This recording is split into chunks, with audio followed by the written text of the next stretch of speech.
It's Money with Dan here, and after successfully lodging my tax return this year using my MyGov account linked with my ATO, I will be getting a tax refund again. The first thing that I would not do if I was lodging my tax return on MyGov would be lodging it before all my income from salary and investment income was pre-filled in my tax return already. From the moment you start preparing your tax return on MyGov from about mid-July onwards each year, your return will be automatically filled in with details of your income from your job and how much income tax your employer has withheld and paid to the ATO on your behalf, interest income from all of the Australian bank accounts that you may have, dividend distributions and franking credits from any ASX listed investment in shares or ETFs in Australia, details of your private health insurance cover if you had any, and payments from government agencies. All of this information will be pre-filled by your employer or your financial institution and other government agencies because they must provide the details to the ATO each year. As this is all done electronically now, the information can be quickly transferred to your individual tax returns by about late July. However, some information may take a little longer, like distributions from managed funds and ETFs, as those institutions get extra time to lodge their information due to the extra complexity and should be ready by mid-August. Using the pre-fill information makes completing your tax return so much easier and quicker and accurate, and for most Australians this will cover most of the things that they need to be included in the tax return in the correct box of the form. You are still required to check this information is accurate, so you still need to keep your important documents. But it is a great way of reminding you of payments that are often forgotten. However, the pre-fill information can miss a number of things that are important to many taxpayers, like the sale of any capital assets sold at a profit or loss, and other income from foreign sources like shares and pensions that don't need to share details with the ATO. But don't think that the ATO doesn't know about these transactions, because they still see them coming in and out of your Australian bank account. The second thing that I would not do if I was lodging my tax return on MyGov would not be keeping track of my work-related tax deductions. Unfortunately, the pre-fill reports in MyGov don't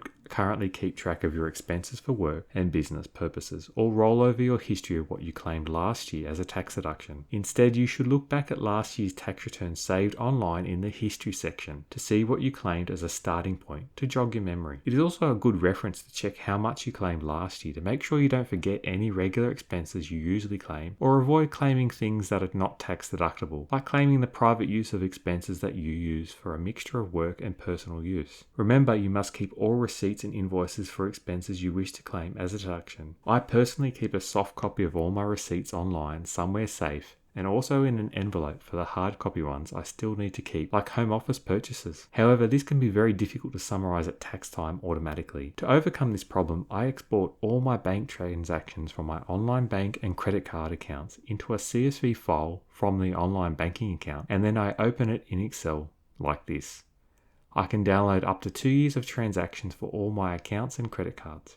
Once I get this data into Excel, I can add categories automatically using a few simple formulas and then summarizing in a pivot table just like this. I can also add fancy graphs like this pie chart. I have also added a subcategory to identify each transaction as either business or personal, which is also formula driven and can be done automatically with simple formulas in this column here. If you have Excel, you can learn how to create an expense tracker like this in about 20 minutes by following a YouTube video I created here. I will include a link in the description of this video if you want to watch it later to learn how.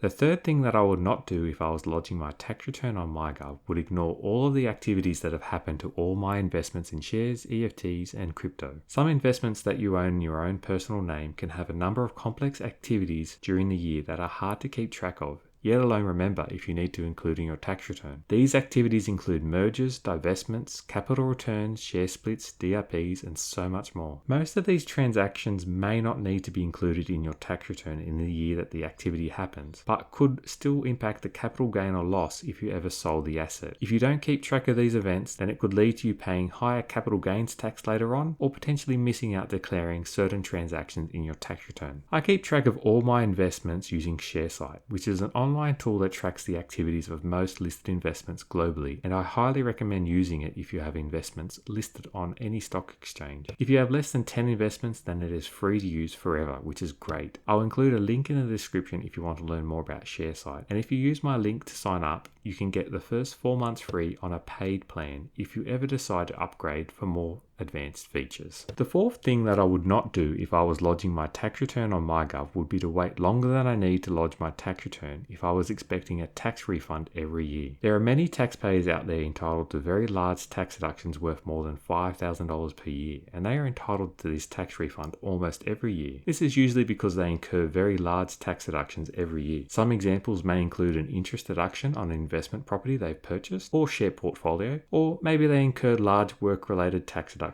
for vehicle use if they were a salesperson. If I was an employee and my tax deductions each year were very predictable and regular, I would investigate applying with the ATO for a PAYG withholding variation. If the ATO accepts my application, they will tell my employer to withhold less tax from each pay, which would increase my take-home pay so I could have more cash each payday throughout the year. This would mean that I would get a much lower tax refund when I did lodge my tax return at the end of the year, as most of the tax benefit was already paid out to me throughout the year. So it's kind of like getting your tax refund earlier than waiting to lodge your tax return. I've created a video explaining more about PAYG withholding variation forms, and I'll include a link in the description to it as well. Before I get to the final reason, could you please do me a favor and hit the like button of this video to let me know if you found it helpful. It would really help me know which topics are helping so I know which I can create more of. Please also consider hitting the subscribe button too if you'd like to see more videos from me and be alerted when they are published.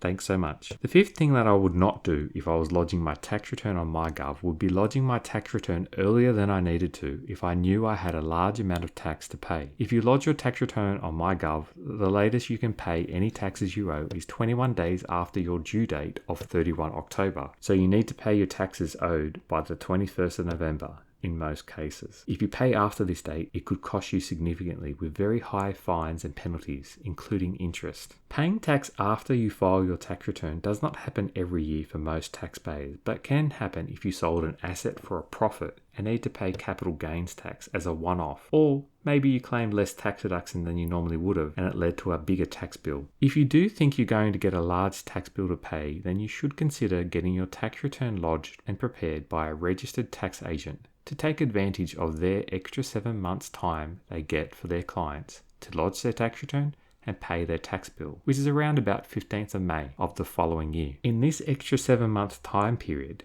the money I set aside to pay in taxes could be sitting on my home loan offset account, saving me money on my non-deductible home loan interest expense. For a small fee, a registered tax agent could save you a lot of money by giving you more time to save up to pay your tax bill, and they could even request more time to lodge or request the ATO to remove fines and penalties in special cases. I have included 2 videos on the screen right now that I think will help you save more money on taxes in Australia, some of which I have mentioned in this video, and I recommend that you watch one of them next to learn more.